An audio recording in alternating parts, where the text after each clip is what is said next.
My name is Donna, and at 35 years old, I thought I had everything figured out with my finance career in New York. That is until I saw my brother Jack's wedding announcement on social media. No invitation for me. When I called home, my mother's words cut deeper than any knife. "Sorry, dear, this event is only for people we actually love," Dad added salt to the wound. "Some people just don't belong at family celebrations." I never imagined a family rejection would lead to the most transformative journey of my life.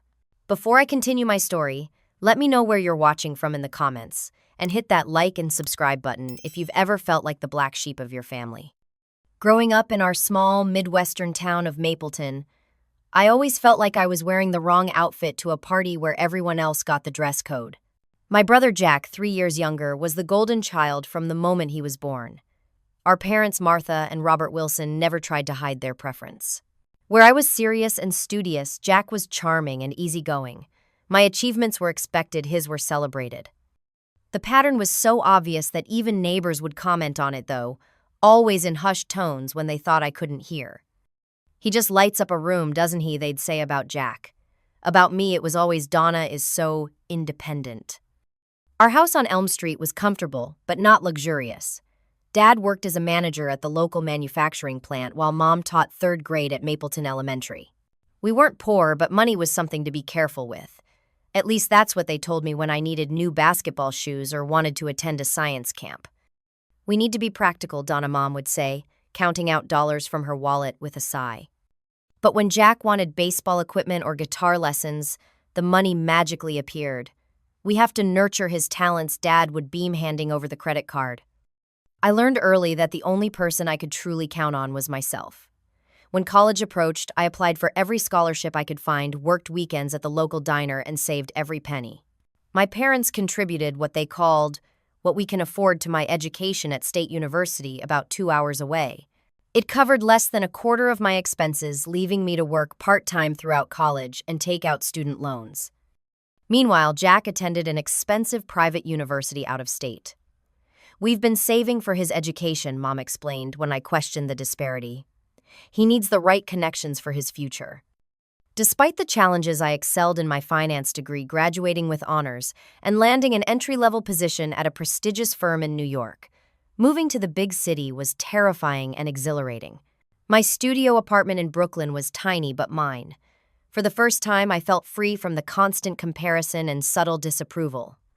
I met Jack's fiancée Amanda during my 2nd year in New York when they visited the city. She was stunning with perfect blonde hair and a southern accent that somehow made even criticism sound sweet. Initially, we got along well. She seemed genuinely interested in my life and career. "I just admire you so much, Donna," she said over brunch that first meeting. "Moving to New York all on your own, building this career. You're so brave." I warmed to her, immediately hungry for this kind of validation. But as their relationship progressed, Amanda seemed to absorb my family's perspective on me. Her texts became less frequent, her tone more formal. When I visited home for Christmas that year, I noticed how she and my mother exchanged glances when I talked about my promotion. "That's nice, honey," Mom said, quickly changing the subject to Jack's new job at Amanda's father's investment firm. "He's already managing his own clients." The visits home became increasingly strained. Every achievement of mine was minimized, while Jack's ordinary life events were celebrated like national holidays. The worst was Thanksgiving 4 years ago when I brought my then-boyfriend Tyler home to meet the family. "What exactly are your intentions with our Donna?" Dad interrogated him over turkey dinner as if I were 16 instead of 31. Later that same evening, when Jack mentioned he and Amanda were considering moving in together, Mom broke out a bottle of champagne. To new beginnings, she toasted, not acknowledging how she'd practically given Tyler the 3rd-degree hours earlier. "Tyler and I broke up 2 months later. Your family dynamic is too complicated," he said as he packed his things from my apartment. "I never feel welcome there, and honestly, neither do you." I couldn't argue with his assessment. Still, I made efforts to maintain connections. Monthly phone calls with Mom. Birthday cards for Dad. Occasional texts with Jack that usually fizzled after a few exchanges. I sent generous gifts for holidays and attended family events when invited, though each visit left me emotionally drained. 6 months before the wedding drama, I made what would be my last visit home. Jack and Amanda were there discussing wedding venues and costs. When I mentioned I had finally paid off my student loans, the conversation quickly shifted. Speaking of money, Jack said, Amanda and I are thinking of buying a house in Lakewood Estates. Mom gasped with delight. That's the nicest neighborhood in the county. How can you afford that? I asked, genuinely curious, since I knew Jack's salary at Amanda's father's firm was good, but not Lakewood Estates good. The room fell silent. Amanda's smile tightened. What's that supposed to mean? Jack demanded. Nothing. I just know that neighborhood is expensive and with a wedding coming up. Not everyone has to pinch pennies like you, Donna, Mom interjected. Some people know how to enjoy life. And some people have family who support their dreams, Amanda added quietly, looking meaningfully at her future in-laws. The argument escalated from there with accusations that I was jealous, that I always thought I was better than the family because of my fancy New York job. I left the next morning instead of staying the planned weekend. Dad barely looked at me as I headed out the door. Try not to be so judgmental next time, was all he said. I cried the entire drive back to the airport, wondering how expressing financial concern had become such an unforgivable sin. Little did I know that my question about affordability would prove prophetic in ways none of us could have imagined. It was a Tuesday evening in April when my world tilted on its axis. After a grueling day of client meetings and spreadsheet analysis, I was unwinding with a glass of wine and mindlessly scrolling through Instagram. That's when I saw a professionally shot engagement photo of Jack and Amanda, captioned, "Save the date. Jack and Amanda are tying the knot on June 12th, complete with wedding, website information, and a cute hashtag, Jack and Amanda Sado." The wine glass nearly slipped from my fingers. June 12th was less than 2 months away. How was this the first? I was hearing about a date being set. I quickly checked my email spam folder, even my physical mailbox downstairs, thinking perhaps an invitation had been sent and somehow missed. Nothing. With trembling fingers, I dialed Jack's number. It went straight to voicemail. Hey Jack, it's Donna. Just saw your engagement announcement online. Congrats. I was wondering about the details for June 12th. Can you give me a call back when you have a chance? Love you. I tried to sound casual, though my heart was pounding. Next, I texted him. Just saw your wedding date announcement. So excited for you. Let me know details so I can book flights. 24 hours passed with no response. I told myself he was busy, that wedding planning was hectic, but a knot formed in my stomach that wouldn't go away. Finally, I called my mother, figuring she would have all the details. Hello, Donna, she answered, her voice immediately taking on that slightly defensive tone it always had with me. What a surprise to hear from you on a weekday. Hi, Mom, I just saw Jack and Amanda's wedding date online. June 12th, right? A pause. Too long to be innocent. Yes, that's right. I haven't received an invitation yet. Should I be concerned it got lost in the mail? Another pause, longer this time. I could hear her taking a breath. Donna, I don't know how to say this, but you're not actually on the invite list. The floor seemed to drop out from under me. What? Why not? He's my brother. It was a difficult decision, but with venue limitations and Amanda's large family, choices had to be made. Choices. I'm his only sibling. How could I not make the cut? Honey, after that awful fight at Christmas and the way you've always been so critical of their relationship, Amanda felt it would be better not to have that negative energy at her special day. I gripped the phone so tightly my knuckles went white. That wasn't a fight, Mom. I asked a simple question about finances, and I've never been critical of their relationship. Well, perception is reality, dear, and frankly, I agree with them. This event is only for people we actually love and who support Jack unconditionally. The words hit me like a physical blow. I couldn't breathe for a moment. People you actually love. I'm your daughter. You know what I mean, Donna. People who are actually part of our lives, not just flying in from New York for occasional visits and judgments. Tears burned in my eyes. Let me talk to Dad. I heard muffled voices, then my father came on the line. Donna, don't make this harder than it needs to be, he said without preamble. Your brother wants a peaceful wedding day. Some people just don't belong at family celebrations. You've made your choices in life, and this is the consequence. My choices. You mean getting an education and a career? How was that worthy of being excluded from my only brother's wedding? It's not what you did, it's how you've been. Always thinking you're better than us, looking down on our simple lives from your big city perspective. Amanda's family is important in this community. We can't have you asking uncomfortable questions or making scenes. I couldn't believe what I was hearing. Had I stepped into some alternate reality where being financially responsible and asking normal questions was a sin? Dad, this is insane. You're my family. How can you shut me out like this? The decision is made, Donna. I suggest you respect it and send a nice gift. Now I need to go. We have a cake tasting appointment. He hung up. I stared at the phone in disbelief, then collapsed onto my couch and sobbed until I had no tears left. The next morning, puffy-eyed and exhausted, I called my best friend Tara. We'd met in college, and she was the sister I wished I had by blood. They said what she exclaimed after I recounted the conversations. That's the most messed up thing I've ever heard. Who doesn't invite their only sibling to their wedding? Apparently, I don't qualify as family anymore, I said, my voice hoarse from crying. According to my mother, the wedding is only for people they actually love. That's emotional abuse, Donna. Plain and simple, your family is toxic. I had never let myself use that word before, toxic, but hearing Tara say it made something click into place. Maybe this wasn't normal family dysfunction. Maybe it was something worse. What should I do? I asked her, feeling lost. First, document everything. Save those texts, write down what was said in those calls while it's fresh. If you decide to confront them later, you'll want those details. I followed her advice, creating a notes file on my phone with the painful quotes. Second, Tara continued, give it a few days and then try one more time. Be calm, be direct. Tell them how hurt you are and ask if there's a way to resolve this. If they double down, well, then you have your answer about what kind of people they really are. 3 days later, I worked up the courage to call Jack directly. This time he answered. What do you want, Donna? No hello, no warmth.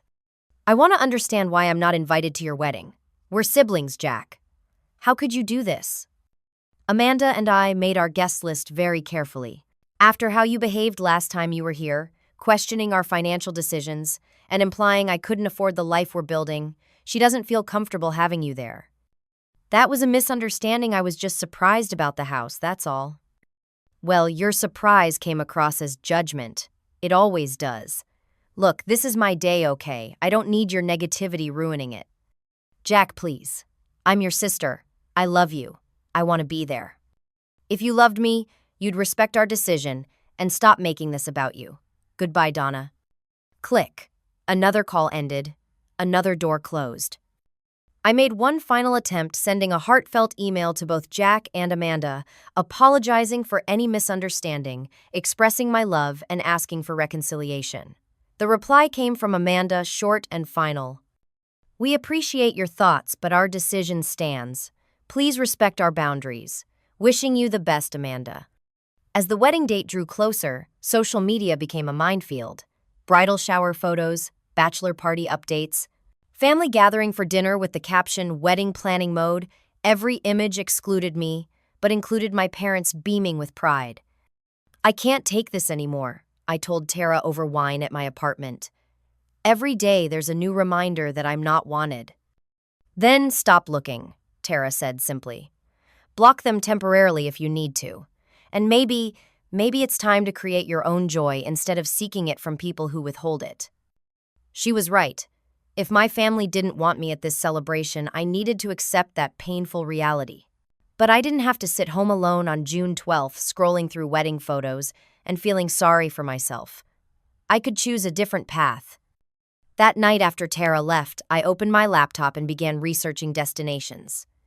If I couldn't be at a wedding, I could be somewhere else entirely. Somewhere beautiful. Somewhere I'd always wanted to go but had put off, always saving money for practical things. Bali. The name alone conjured images of lush landscapes, spiritual temples, and crystal blue waters. I'd had a photo of a Balinese beach as my computer screensaver for years. Someday, I'd always told myself. Well, someday had arrived. I began researching resorts, activities, and costs.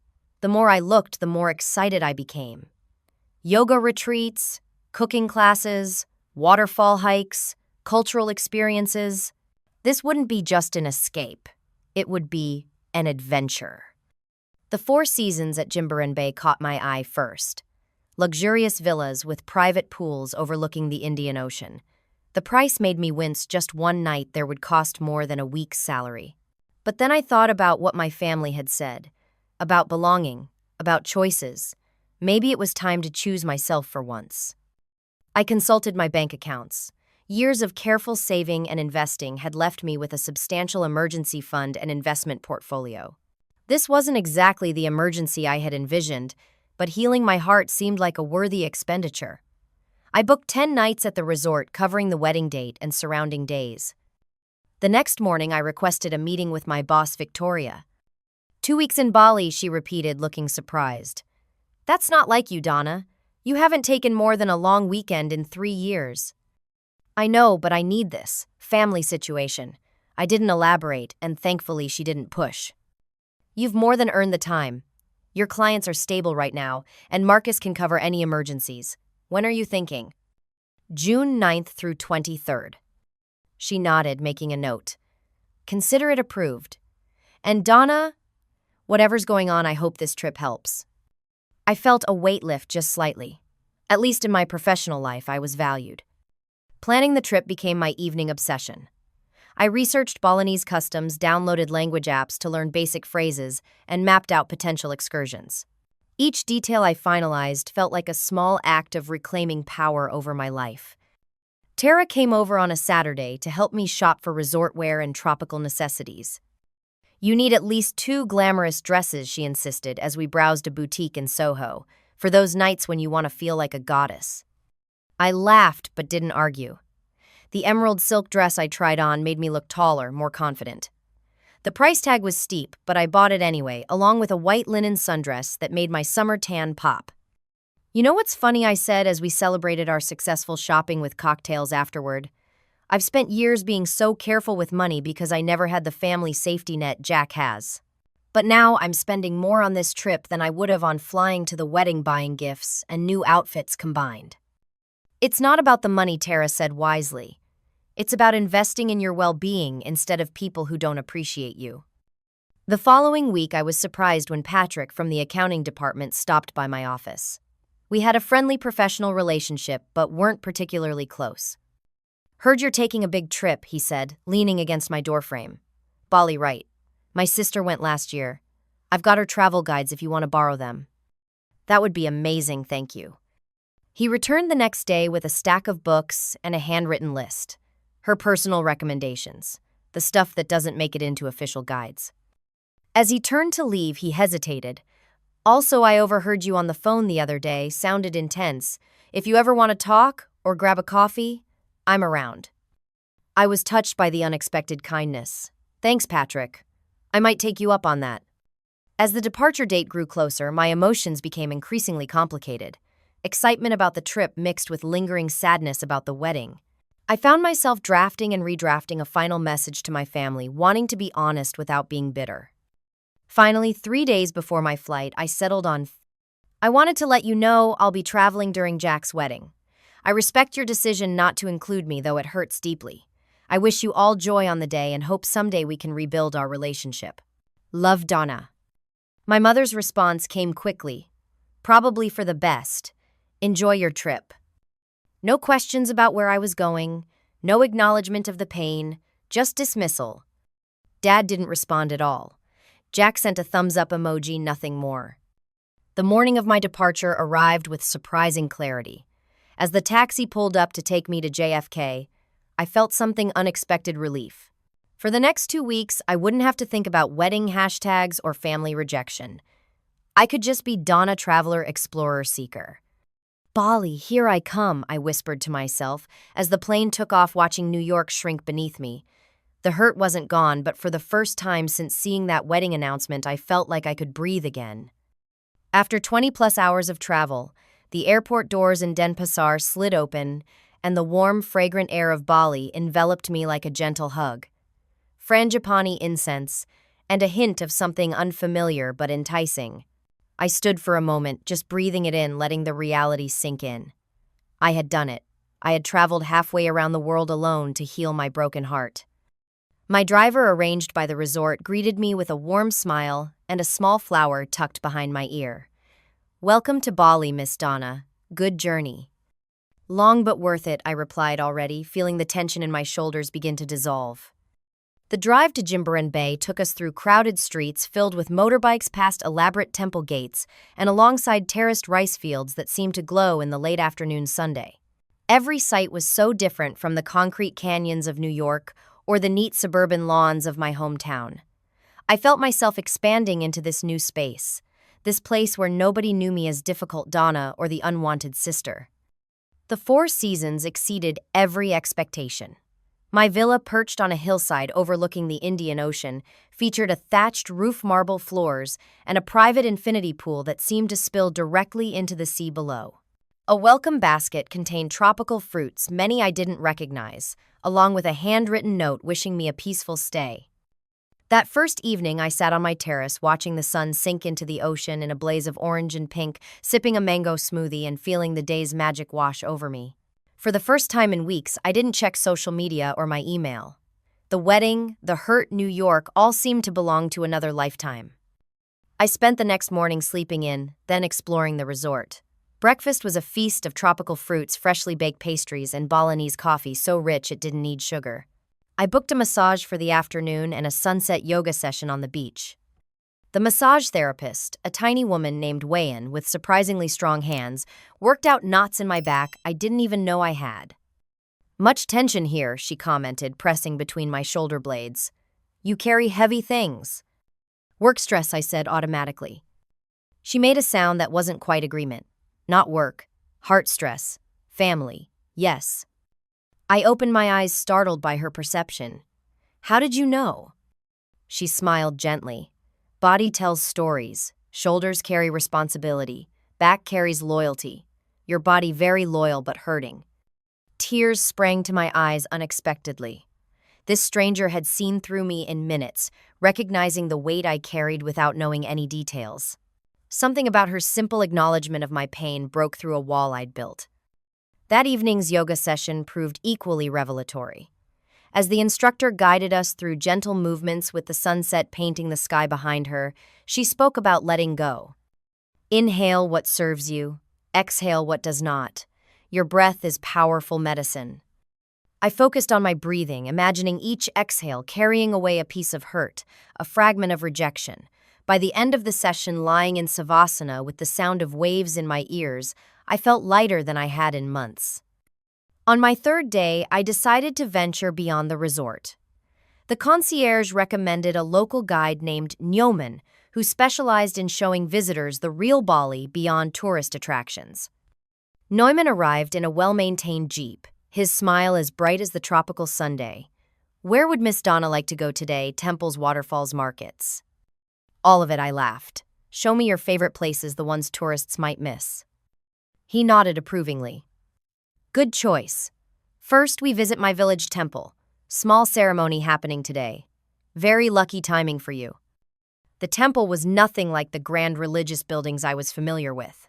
Nestled among trees, it featured intricately carved stone gates, courtyards filled with offerings of flowers and fruit, and a peaceful atmosphere that invited contemplation.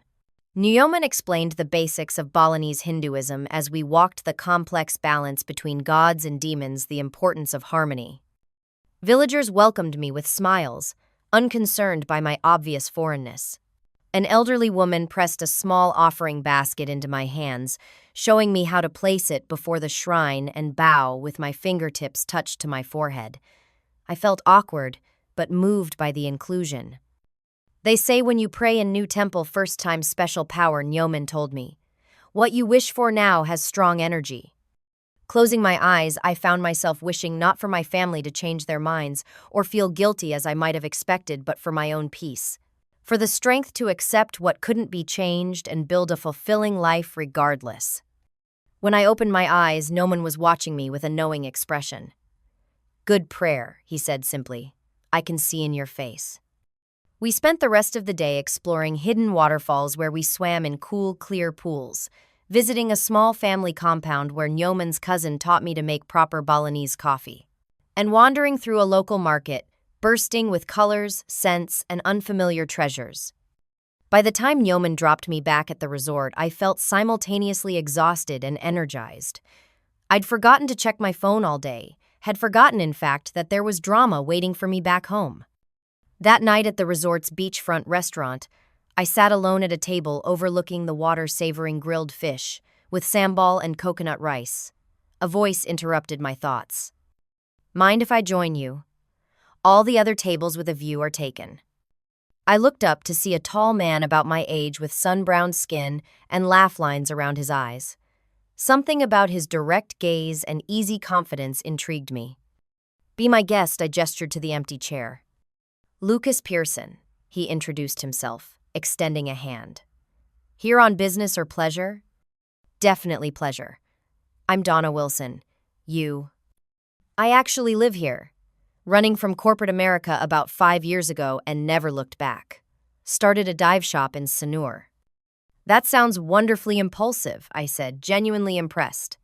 My own life had been so carefully planned, so measured. "Best impulsive decision I ever made," he grinned. "What brings you to Bali alone? Most Americans come with friends or partners." I hesitated, uncertain how much to share with a stranger. Family situation. Needed some space to think. He nodded, not pushing for details. Bali's good for that. Something about the island helps put things in perspective. We talked through dinner, discovering shared interests in photography, historical novels, and spicy food. Lucas had an easy way about him telling stories of his transition from stressed-out financial analyst in Chicago to laid-back dive instructor in Bali. I found myself laughing more than I had in months. As we parted ways after dinner, he handed me a business card. "If you're interested in seeing some amazing underwater landscapes, give me a call. I run private tours for beginners, too." I was surprised by my disappointment when he didn't ask for my number in return. "I might take you up on that," I said, tucking the card into my purse. Back in my villa, I finally checked my phone. A flurry of messages from Tara wishing me a wonderful first day, a work email that could wait, and nothing from my family. The silence stung less than it had before.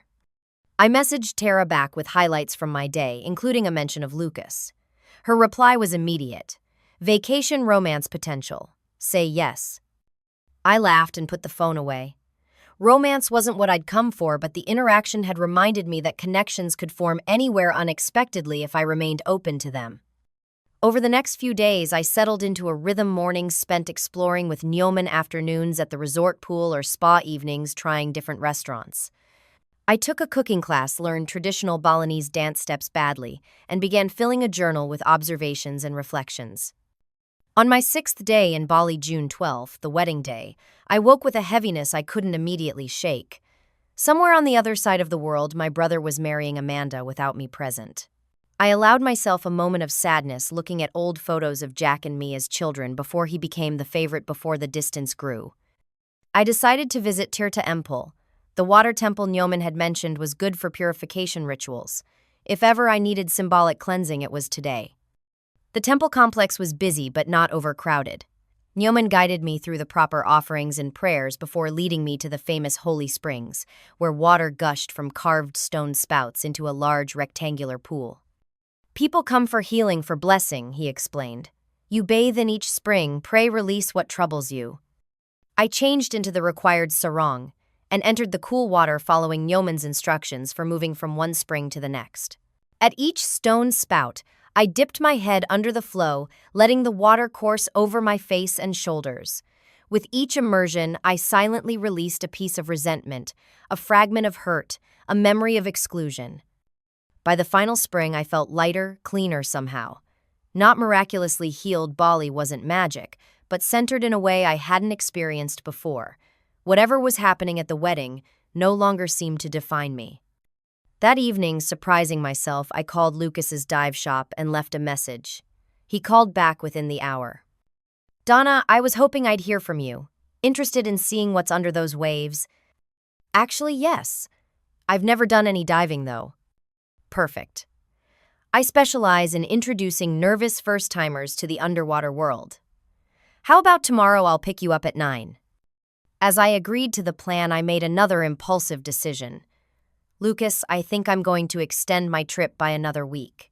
Do you know if the resort usually has availability? This isn't peak season, so you should be fine. But if not, I know some great smaller places too. After we hung up, I called the front desk and was relieved to learn I could indeed extend my stay. As I completed the arrangements, my phone buzzed with a text from Tara. Donna, call me when you can. Something's happening with the wedding. Don't panic, but you should know. My heart raced as I dialed her number. What could possibly have gone wrong, and why did Tara think I needed to know? Tara, what's going on? Did something happen at the wedding? Her voice came through clear despite the distance. That's just it, Donna. There was no wedding. It's been called off. Postponed officially, but the rumor mill is in overdrive. I sank onto the edge of my bed stunned. Cancelled. Why? What happened? Money problems from what I can gather from mutual friends. Apparently, Jack borrowed a huge sum from Amanda's family for some investment that went south. Her parents found out he can't repay it and pulled the plug on funding the wedding.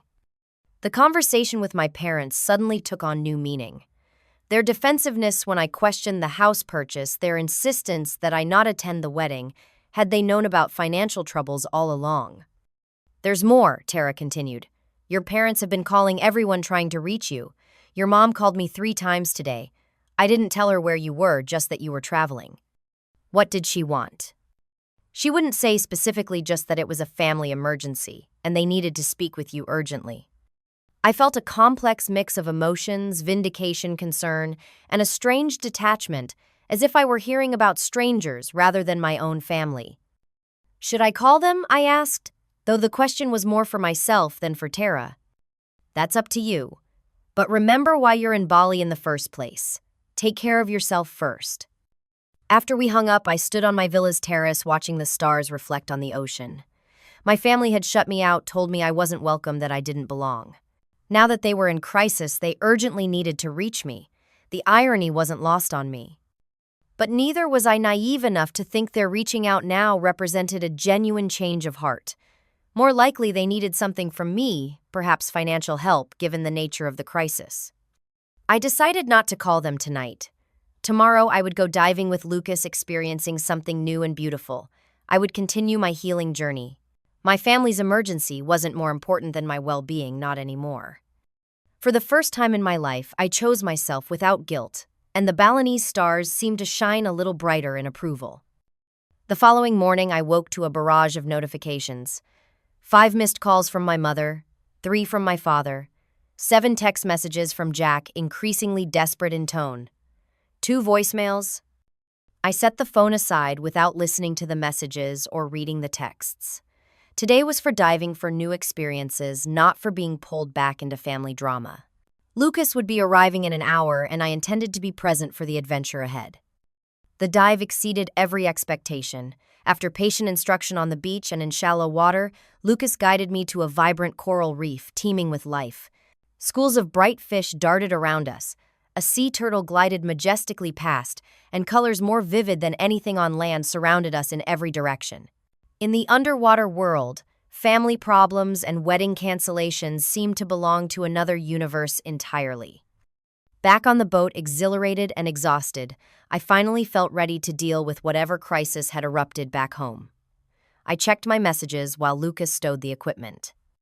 The first voicemail was from my mother, her voice strained but attempting normalcy. Donna, sweetheart, it's Mom. I hope you're enjoying your trip. Something's come up with Jack's wedding. Could you please call home when you get this? It's important. The second, from Jack himself, abandoned all pretense of calm. Donna, it's me. I know things have been bad between us, but I really need to talk to you. The wedding's off. Amanda's parents found out about. Well, I'll explain when we talk. Please call me back. The text messages told a similar story, escalating from casual requests to call home to Jack's final message. I know I don't deserve your help, but I'm desperate. Please call. I made a huge mistake. Lucas returned, noticing my expression. Everything okay? Family drama, I said, putting the phone away. Nothing that can't wait until we get back to shore. He nodded, not prying further. Want to grab lunch? There's a great place near the harbor that makes the best grilled fish you've ever tasted.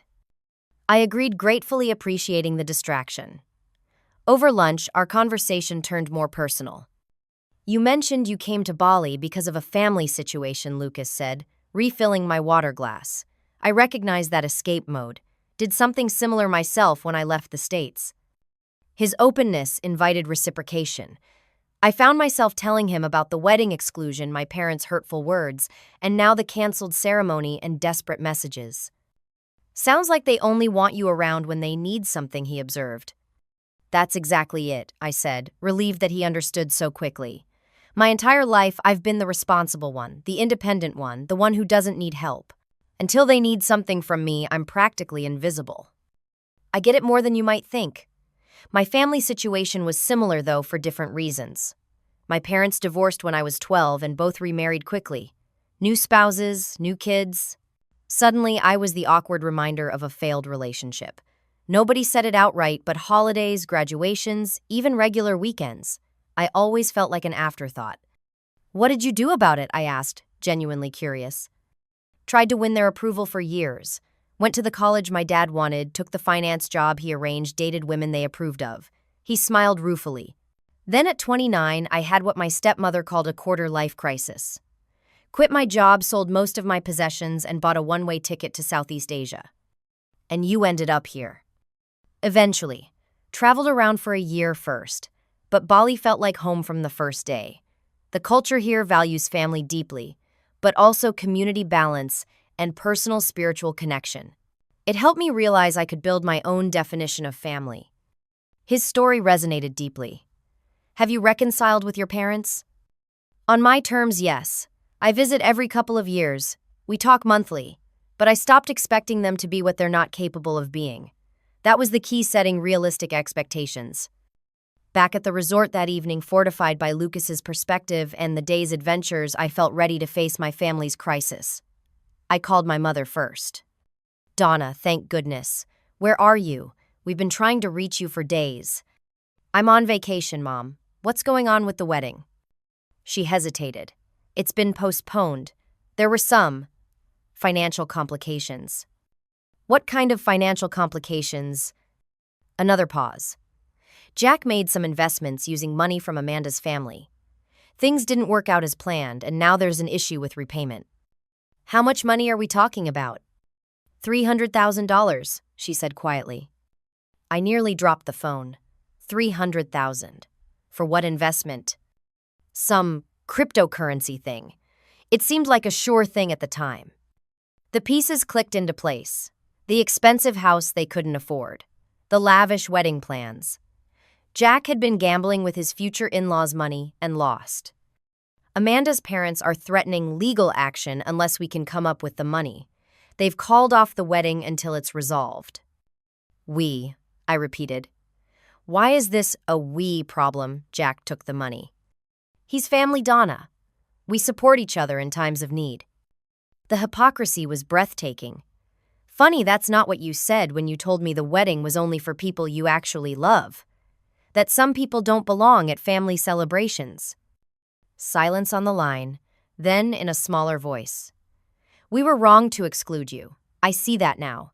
We were under so much stress with Jack's situation, and Amanda was insisting that the fewer people who knew, the better.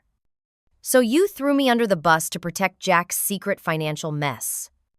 It wasn't like that. We didn't handle it well. I'm sorry, Donna. Truly. The apology, while appreciated, felt convenient given their current desperation. Where's Dad? I asked. At the bank, trying to take out a second mortgage on the house. It won't cover everything, but it's a start. And why are you calling me? What exactly do you expect me to do from the other side of the world? She sighed. We know you've done well for yourself in New York. You're always so good with money. We thought maybe you could help. There it was. The real reason for the sudden recognition of my existence. You want me to help pay Amanda's parents back. Jack is your brother, Donna. Whatever's happened between you, blood is thicker than water. I need to think about this, I said, not committing either way. I'll call you tomorrow. Next, I called Jack. He answered on the first ring. Donna, thank God. Did Mom explain what's happening? She gave me the highlights. $300,000 of Amanda's family money in a cryptocurrency scheme that failed. Wedding called off. Potential legal action. He made a sound between a sigh and a groan. It's bad, sis. Really bad. Amanda's barely speaking to me.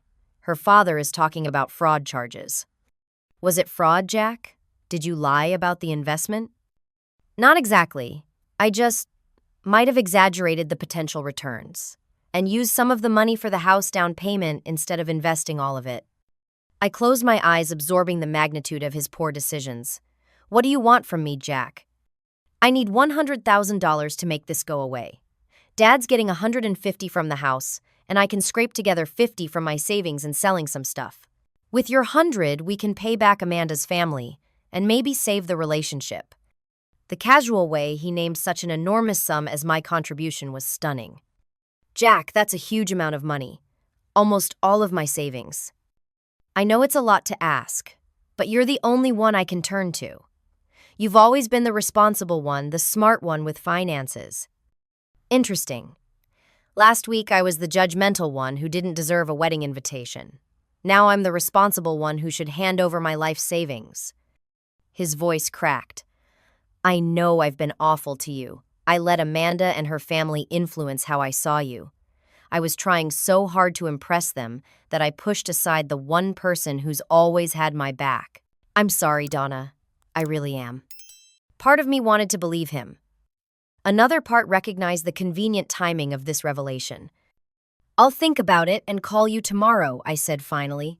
I need to process all this. After hanging up, I called the person I knew would give me unbiased advice, Patrick from work. Despite the time difference, he answered promptly. Donna, how's paradise treating you? I explained the situation as concisely as possible. Let me get this straight, he said when I finished. They explicitly uninvited you from the wedding, said some incredibly hurtful things, and now they want you to contribute $100,000 to bail out your brother. That's about the size of it. And if you don't, Amanda might leave Jack for good. Her parents might press charges for fraud. The family home could be at risk if they can't make the new mortgage payments. Patrick was silent for a moment. Those are serious consequences. But Donna, this isn't your mess to clean up. Your brother made adult decisions and now faces adult consequences. But he's family, I said, echoing my mother's words, even as I questioned them. Family works both ways. They didn't treat you like family when they excluded you. Now they want the privileges of family without having fulfilled the responsibilities. His perspective clarified something I'd been feeling but couldn't articulate. So you think I should refuse? I didn't say that. I think whatever you decide should come with conditions. If you choose to help, and that's a big if, you set the terms. You establish boundaries for how you expect to be treated going forward. You make it clear this is a one-time bailout, not the beginning of a pattern.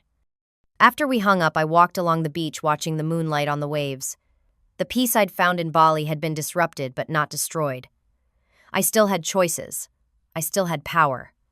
I thought about what Lucas had said about building his own definition of family, about setting realistic expectations. By morning, I had made my decision. I composed a careful email to Jack, copying my parents. I've considered your request for financial assistance. I'm willing to help under the following conditions. 1. I will loan, not give you $75,000. You will sign a formal promissory note with a payment plan. 2. You will enroll in financial counseling and complete at least 6 months of sessions. 3. Mom and Dad will acknowledge in writing that their treatment of me regarding the wedding was hurtful and inappropriate. 4. Going forward, I expect to be treated with the same respect and inclusion as any other family member. If these terms are acceptable, we can proceed. If not, you'll need to find another solution. Love, Donna. I pressed send, then put my phone on Do Not Disturb. Today I would continue my Balinese adventure with a clear conscience. The ball was in their court now, and whatever they decided, I had stood up for my worth. The responses came overnight, a flurry of messages that I discovered over breakfast on my villa terrace. My mother's email was first terse but agreeable. Donna, we accept your terms. Your father and I acknowledge that excluding you from the wedding was wrong and hurtful. We were trying to protect Jack's secret at your expense, and that wasn't fair to you. We're deeply sorry and promise to do better going forward." My father had added a line I particularly regret, saying, "You don't belong at family celebrations. You're my daughter, and always have a place at our table." Jack's response was longer, more emotional. "Sis, thank you isn't enough, but it's all I have right now. I accept all your conditions. The financial counseling is probably long overdue. I've taken the promissory note template you attached and filled it out. You're being more than fair with the repayment terms. I want you to know that even before this mess, I regretted how things went down with the wedding. Amanda and I fought about not inviting you. She thought any financial questions would expose our situation. I should have stood up for you, but I was scared of losing her. Now I might lose her anyway, and I damaged our relationship in the process. I hope someday you can forgive me." Amanda had sent a separate email. "Donna, we've never been close, and that's largely my fault. I judged you based on assumptions and fears rather than getting to know you. I'm deeply grateful for your help during this difficult time. Whether Jack and I work things out or not, I owe you an apology for my part in excluding you from our wedding plans." The messages were everything I might have hoped for: acknowledgement, apology, gratitude. So why did I feel so ambivalent? I texted Lucas asking if he was free for coffee. He suggested a small cafe in Ubud, a town I hadn't yet visited. "Perfect place for contemplation," he wrote. The cafe was nestled between a temple and a craft market, with mismatched furniture and walls covered in local artwork. Lucas was waiting when I arrived, 2 steaming cups of Balinese coffee already on the table. "You look like someone carrying the weight of decisions," he observed as I sat down. I showed him the emails. "They've agreed to everything. I should feel victorious, right?" He considered this. "It depends on what victory means to you. Getting what you asked for, or something deeper." "I don't know," I admitted. "Part of me feels like I'm being manipulated still, like they're saying what I want to hear because they need my money." "That's entirely possible," he agreed. "People in crisis make promises they may or may not keep once the crisis passes." "So, you think I shouldn't help them?" "I think helping them financially is separate from expecting emotional change. The money solves an immediate problem. The relationship issues take longer to heal if they ever do."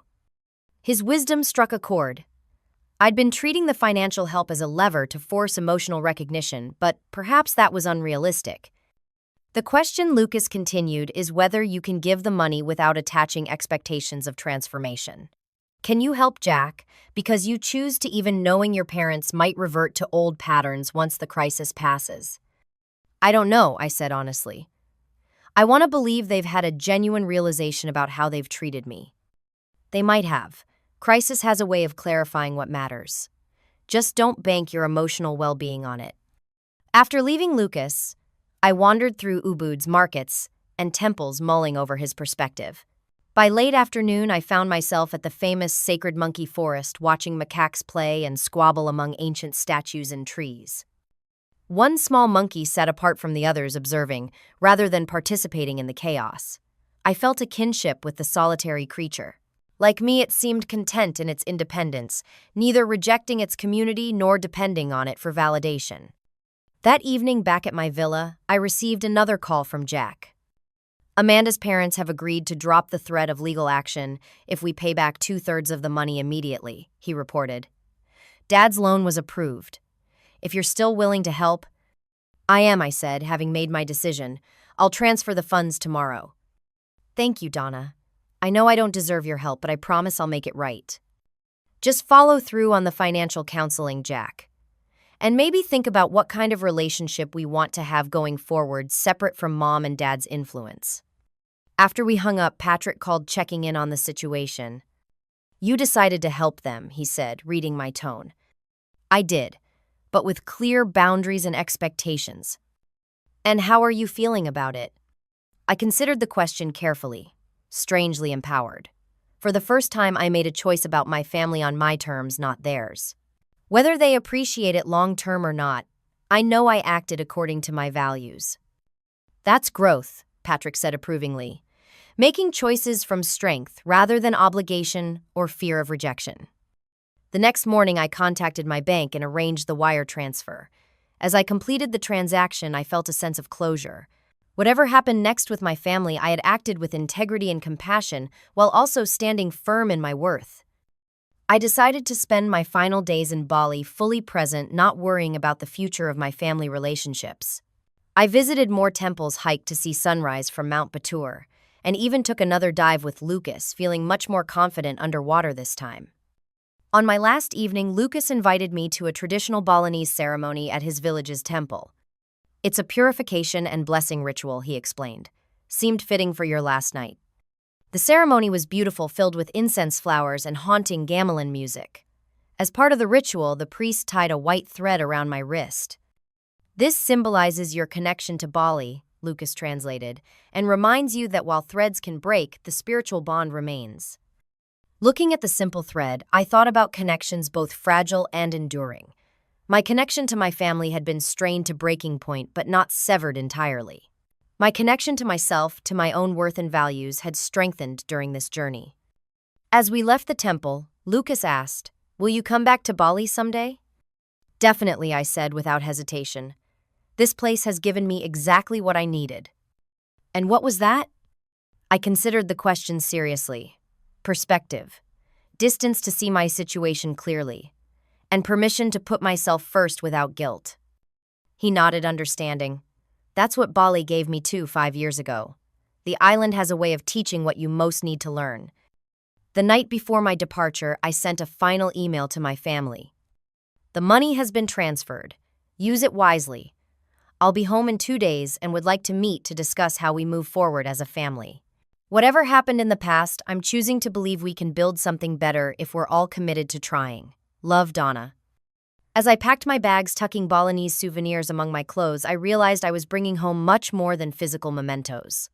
I was returning with boundaries, self-respect, and the knowledge that I could create my own happiness, regardless of my family's ability to appreciate me. The woman flying home was not the same one who had fled in hurt and rejection 2 weeks earlier. This Donna stood taller, saw clearer, and knew her own worth in a way that could never be taken away again. The adjustment back to New York life came with unexpected challenges. The constant noise, the frantic pace, the gray concrete replacing Bali's lush greenery all felt jarring after weeks of island tranquility. But I returned with something I hadn't possessed before: inner calm, that no external circumstance could easily disturb. 3 days after my return, I met my family at a neutral location, a quiet restaurant halfway between New York and my hometown. My parents arrived first, looking nervous and smaller somehow than I remembered. Mom had aged visibly in the month since I'd last seen her new lines etched around her eyes and mouth. "Donna," she said, standing to embrace me. I accepted the hug but didn't initiate it, maintaining the boundary I'd established. Dad shook my hand formally, then awkwardly pulled me into a brief hug. "You look different," he observed. "Peaceful." "Bali was good for me," I said, simply taking my seat. Jack arrived last, with Amanda unexpectedly accompanying him. She looked uncomfortable, avoiding direct eye contact as they sat down across from me. "Thank you for meeting us," Jack began, "and thank you again for your help.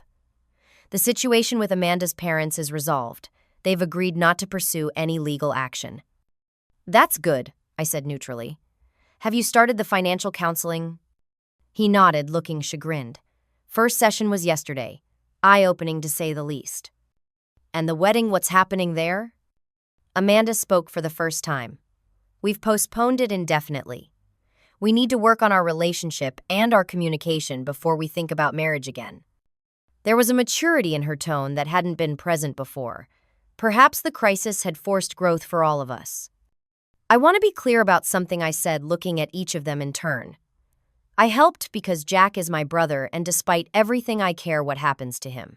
But my help doesn't mean we can just go back to how things were before." My mother fidgeted with her napkin. "What do you want from us, Donna?" "Respect. Inclusion. Recognition that my life choices, while different from yours, are valid. I'm not asking for special treatment, just equal treatment." Dad cleared his throat. "We were wrong about a lot of things. The wedding invitation, what we said to you. We got caught up in trying to protect Jack's secret and lost sight of what was right." "It wasn't just about the wedding," I pointed out. "It's been a pattern my entire life. Jack was always the favorite, always given support and praise, while I was expected to manage on my own.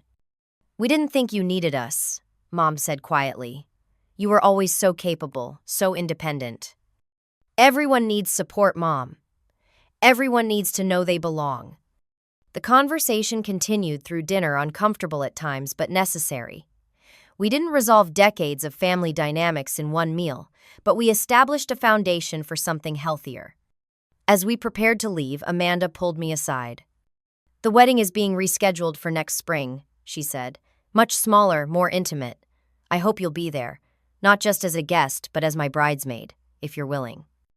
The offer surprised me. "Are you sure?" She nodded.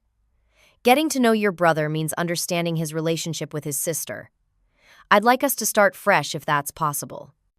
I agreed cautiously, recognizing the gesture for what it was, an olive branch, a chance to redefine our connection. Over the following months, the promised changes in my family's behavior were tested. There were slips back into old patterns, moments when I felt the familiar sting of exclusion. But there were also genuine efforts at improvement. Mom called weekly, actually asking questions about my life and listening to the answers. Dad sent occasional text messages, not his preferred communication method, checking in on important work events I'd mentioned. Jack faithfully made his monthly loan repayments often, including a personal note with updates on his financial counseling progress. I kept my own promises too. When Jack needed advice on rebuilding his career after the investment fiasco, I connected him with colleagues who could help. When Mom's birthday approached, I made the trip home for the celebration without complaint. Small steps toward healing taken one day at a time. Tara remained my rock throughout the transition, offering perspective when I wavered and celebration when boundaries held firm. And to my surprise, Patrick from accounting became an important part of my support system. Our coffee chats evolved into dinner dates, then into something more meaningful. His steady presence helped ground me when family situations threatened to pull me back into old patterns. 6 months after Bali, I planned another solo trip, this time to Portugal, a place I'd always wanted to explore. The difference was that this journey came from desire, rather than escape, from confidence, rather than rejection. "You're not running away this time," Tara observed as she helped me shop for the trip. "You're running toward something." Freedom to choose my own adventures, I agreed, without needing anyone's approval. Lucas and I maintained an unexpected friendship, exchanging emails about our respective lives and insights. He became a unique kind of friend, one who had seen me at a pivotal moment of transformation and therefore understood parts of me that even longtime friends couldn't fully grasp. Jack and Amanda's rescheduled wedding took place the following spring. True to her word, Amanda asked me to be a bridesmaid, and I accepted. The ceremony was indeed smaller, held in a charming local garden rather than the lavish venue originally planned.